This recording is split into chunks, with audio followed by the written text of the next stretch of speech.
Dans les grands acteurs là, du popcorn en 2025, c'est intéressant de savoir que Acte 2, vous savez, le fameux popcorn Acte 2, ça s'appelle comme ça parce qu'à l'origine, en 81, quand il y a eu la première mouture, ça s'appelait Acte 1. Ah! Et ce popcorn-là, c'est un des premiers popcorn destinés au micro-ondes. Par contre, il contenait du beurre et on était obligé de le garder au frais dans des frigos et tout ça. Ah, ouais. Et en 84, le Acte 2 arrive sur le marché, mais là, celui-ci peut être sur les tablettes. Bon. Donc, c'est la grande révolution du popcorn au micro-ondes.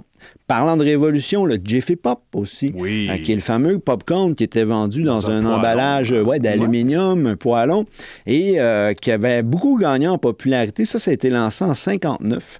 Mais c'est en 67 que là, il a commencé à avoir un plus grand engouement, étant donné qu'il y a une campagne publicitaire qui vendait le produit comme étant aussi amusant à préparer qu'à manger. Hein? C'est pas fou comme marketing. T'en as fait brûler combien dans ta vie, les Jiffy Pop? C'est terrifiant. J'aurais pu nourrir beaucoup de familles de popcorn.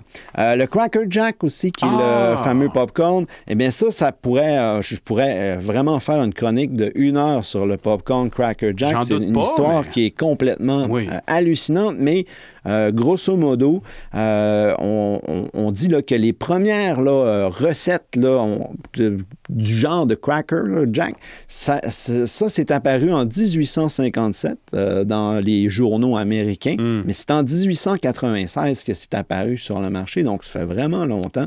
Je serais curieux d'entendre l'origine de la surprise dans la boîte de Cracker Jack. Oui, mais malheureusement, il faudra attendre un jour. Et je termine avec le Lucky Elephant Popcorn, qui est l'un des seuls gros joueurs de l'industrie du popcorn qui est d'origine canadienne. Et tu crois ne pas connaître ça, mais si je te dis Popcorn Rose... c'est eux, ça. Et voilà, c'est eux qui sont derrière ce fameux popcorn rose caramélisé. Je pensais pas en apprendre et être content.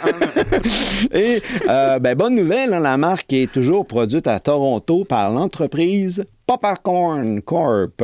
Donc, vous pourrez dire que vous en savez plus sur le popcorn aujourd'hui.